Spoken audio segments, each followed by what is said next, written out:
So guys, may pag-uusapan tayo ngayon, gusto ko lang i-document, which is one of the most important aspects in our life, yung pamimili po ng kaibigan. O yung mga kaibigan natin, hindi lang basta kaibigan kundi best friends, no? Solid friends. Now, ang isa sa mga important lesson po dyan is definitely yun nga, mamili ka ng mga mabubuting kaibigan, no? Yung sasamahan ka, meron ka man o wala, yung talagang totoo, no? Tunay at totoong kaibigan. Now, ako po, magkukwento lang ako ng kaunti, which is kakaunti na lang talaga yung mga kaibigan ko ngayon, no? Mapa sa trading man or sa personal life, no? Bilang si CJ, hindi estudyante trader, ha? Kundi ako, si CJ, ano?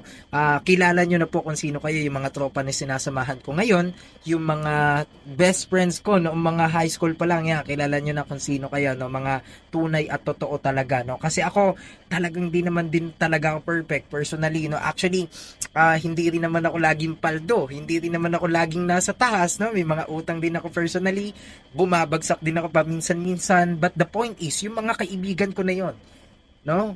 Regardless kung anong status nila sa buhay, kasi nga wala namang presyo yan eh, okay? That's so priceless. Hindi nila ako iniiwan. Kung magkakaibigan pa rin, no? Sa akin ka pa rin, ganun, no?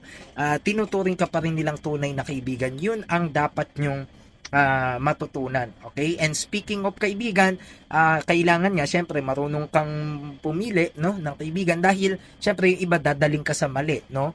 At syempre nasa iyo din naman 'yun kung magpapadala ka, pero mas okay syempre yung mga kaibigan mo kumbaga nga nakaalalay at nakaantabay sa iyo, okay? So kaya yung mga kaibigan na alam mo 'yun, nasa sense mong hindi ka iiwan, which is very rare or bihira na lang yung ganyan, yung sasamahan ka talaga hanggang maging successful ka at tulungan kayo syempre dalawa, no? Kaya yun yung mga lessons learned ko dyan when it comes to friendship. So kaya guys, sana marami kayo natutunan.